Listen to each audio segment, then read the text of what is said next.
नमस्कार, आप जुड़ चुके हैं देव इंडिया लाइव के साथ और फोटो फ्रेम में आप देख रहे होंगे हमारे साथ है डॉक्टर रामनिवास जी।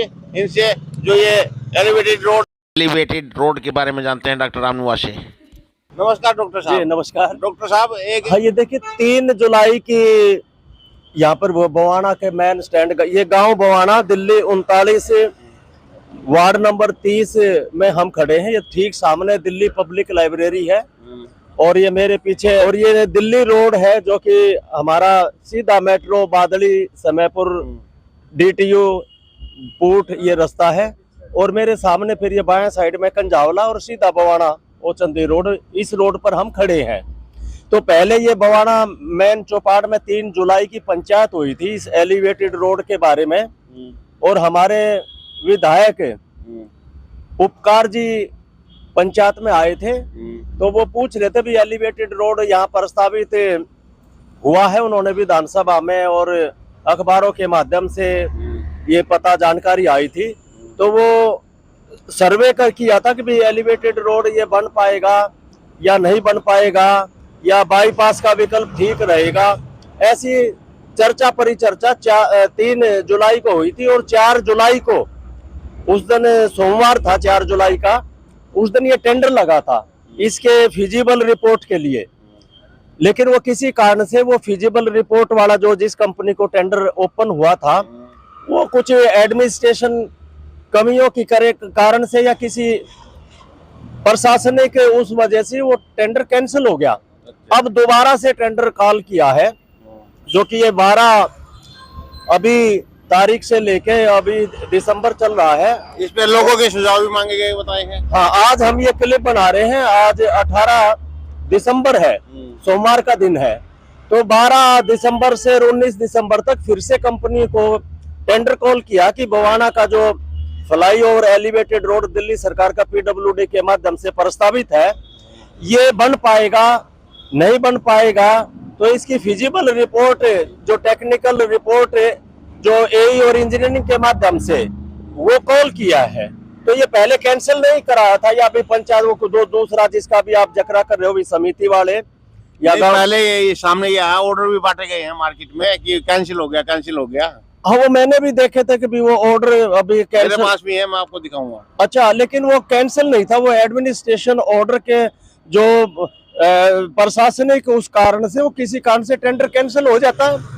कोई टेंडर हुआ कंपनी में कोई मिस्टेक रहेगी या कंपनी का कोई ठीक से नहीं हो तो कभी दोबारा से भी टेंडर कॉल कर लेते हैं। ये तो ऑनलाइन था तो वो तो केवल एक टेंडर वैसे ही कैंसिल हुआ था डिपार्टमें के थ्रू किसी के दबाव। ये एलिवेटेड रोड अगर बन जाता है बवाने में तो बवाने का विकास है या विनाश है, क्या सोचते हैं आप? अभी देखिए ये अभी इतना ट्रैफिक का इतना दबाव बना हुआ है 6-7 साल से, जब से इंडस्ट्री का यहाँ पर डेवलपमेंट 16,000 इंडस्ट्री बवाना के अंदर है। उधर नरेला इंडस्ट्रियल एरिया है और लैंड पूलिंग भी यहाँ पर प्रस्तावित है। इसके पीछे हमारा नांगल बाजितपुर दरियापुर ये लैंड पूलिंग के लिए बहुत बड़ा यहाँ पर सेक्टर 2007 से ही परियोजना चल रही है।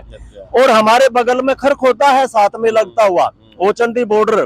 तो ये 900 एकड़ अभी 8-9 महीने पहले माननीय प्रधानमंत्री नरेंद्र मोदी जी ने और हरियाणा के माननीय मुख्यमंत्री मनोहर लाल खट्टर जी ने उद्घाटन किया है और बहुत जोरों से काम चल रहा है। मारुति ने 900 एकड़ लिए और उसके साथ में पूरा ये सैदपुर का है, गढ़ी कुंडल का है, ये बहादुरगढ़ तक का पूरा बेल्ट इंडस्ट्रियल एरिया हो गया है। ये बवाना इंडस्ट्रियल एरिया से इंडस्ट्रियल एरिया जुड़ेगा।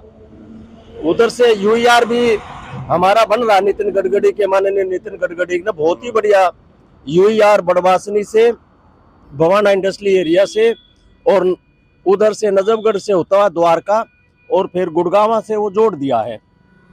तो यहाँ पर भी एलिवेटेड रोड का जो प्रस्ताव दिल्ली सरकार के माध्यम से हमारे विधायक जी ने प्रस्तावित किया था तो वो फिजिबल रिपोर्ट पहले आएगी कि ये भाई जहाँ से जैसे DSID से इधर से उठेगा, इधर कंजावला की तरफ से भी फिर उठेगा और उधर ओचंदी रोड पर जो हमारा फायर स्टेशन है वहां से और नरेला रोड जो UER का रोड आया है उसके वहां से उठ के कनेक्टिविटी देख रहे हैं। तो इंजीनियरिंग ड्राफ्ट कैसे तैयार होगा, ये 80 या 82 फुट का रोड है, इसी में अगर ये कंझावला चौक पे तो थोड़ा सा घुमाव बन भी सकता है, लेकिन जो मेन चौक बवाने का जहाँ तिरंगा झंडा लगा हुआ है, नरेला और ओचंदी रोड वाला, वहां पर अपनी जो जिसकी अपनी जमीन है, अपनी अपनी तो जमीन ये रोड की 80 या 82 फुट जो भी रिकॉर्ड में है उतना तो ये ले लेंगे, लेकिन इंजीनियरिंग ये कहती है कि भाई जमीन और हमको ज्यादा लेनी पड़ी, जहाँ पे रेडियस में घुमाव होगा तो फिर ये लाल डोरे की प्रॉपर्टी है, तो वो दूसरा जो जिनकी प्रॉपर्टी है अगर उनसे एक्वायर करनी पड़ी तो फिर पीडब्ल्यूडी का उसमें उनका तो अपने रोड पर ड्राइंग बन सकती है। फिर दूसरा डिपार्टमेंट दिल्ली सरकार का लैंड एंड बिल्डिंग डिपार्टमेंट है, उससे वे रिक्वेस्ट करेंगे भी हमें और जमीन चाहिए, तो फिर वो बहुत मुश्किल लग रहा है कि भी वो जिन लोगों की यहाँ पर जमीन है वो अपनी जमीन देना चाहेंगे नहीं देना चाहेंगे, तो ये उसमें अड़चन आ सकती है। तो हमारा और पहले ही पंचायत में ये कहना था कि भी ये बनेगा नहीं बनेगा, अगर 350 करोड़ रुपया अरविंद केजरीवाल हमारे ये विधायक उपकार जी मंजूर करा रखा है, तो हमने कहा भी ये पैसा हमारी झोली में डाल दो बवाने वालों की में, हम केंद्र सरकार से जो लैंड पूलिंग है हरदीपुरी से और एलजी के मिलकर इधर से नांगल बाजितपुर दरियापुर और ओचंदी ये हम बाईपास का विकल्प करेंगे, तो ये रोजगार जो यहाँ दुकानों का है इनका भी रोजगार बढ़ सर आप जो कर रहे हैं बाईपास की, मान लो बवाने से बाहर रोड निकाल दिया, हाँ जी रोड तो निकलेगा जी, बाहर भी निकाल दिया और बवाने को छोड़ दिया, तो बवाना तो वहीं रह गया, विकास कहाँ हुआ बवाने का?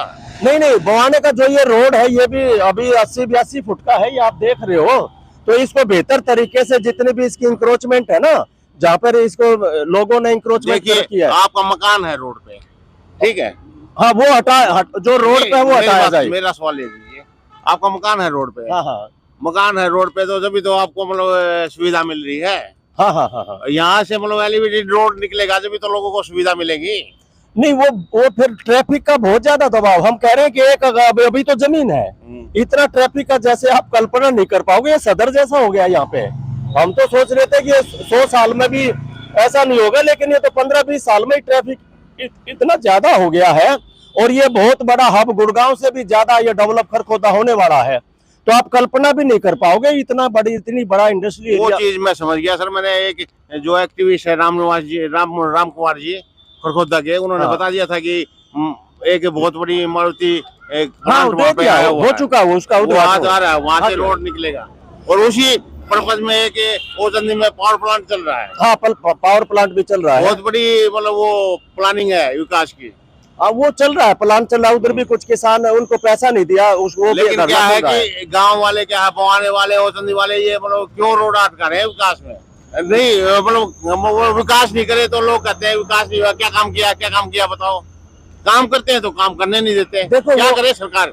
नहीं जो कुछ लोग मान लिया जिनकी यहाँ पर दुकानें हैं, वो हो सकता है उन्होंने थोड़ा अपनी दुकानों का बहुत बड़ा है। हाँ बहुत बड़ा है। कुछ लोग हैं जो रोड पे हैं, हाँ जी वे जो रोड पे है वे मतलब अगर विरोध कर रहे हैं तो वो और जो पीछे बैठे हैं उनका क्या होगा? वो मैं पीछे भी सारी सबकी सलाह ली है, तो 95% लोगों का जो गांव के जिनका रोड पर नहीं है, तो 95% तो वे यही चाहते हैं कि भी हमें जाम का सोल्यूशन दे दो। एलिवेटेड रोड से मिलता है तो एलिवेटेड रोड से दे दो, बाईपास से मिलता है तो बाईपास से दे दो। एलिवेटेड रोड से समाधान निकाल तो रहे हैं, आपको मिल रहा है ले लो, फिर ये विरोध जो कर रहे हैं ये गांव वाले। मैं तो ये मैं कोई विरोध नहीं कर रहा, मेरे तो पंचायत में तब भी गया था, लेकिन जो टेक्निकल रिपोर्ट आने वाली है, मैं तो मुख्यमंत्री जी को और विधायक जी को ये निवेदन करना चाहता हूं, अगर 350 करोड़ रुपया आपने मंजूर करा रखा है तो हमारी झोली में डाल दो, हम इस पैसे को उल्टा नहीं ले जाने देंगे। हम आपका सिर्फ मकसद ये है कि भाई विकास हो कैसे भी हो, चाहे रोड मतलब बाईपास निकले चाहे एलिवेटेड रोड बने। मान लिया कुछ लोग जिनकी यहाँ पे मार्केट सामने दुकानें हैं, मान लिया उनके विरोध के कारण से अगर ये 350 मंजूर पैसा वापस चला जाएगा तो वे 10% लोग ही तो दोषी कहलाएंगे, 90% लोग फिर कहेंगे कि भाई ये पैसा आया हुआ गांव का पैसा 350 करोड़ रुपया वापस चला गया। जैसे पहले भी एक बार उदाहरण देते हैं कि भाई यहाँ पर पीवीसी की मार्केट आई थी, वो तो आई नहीं, फिर जे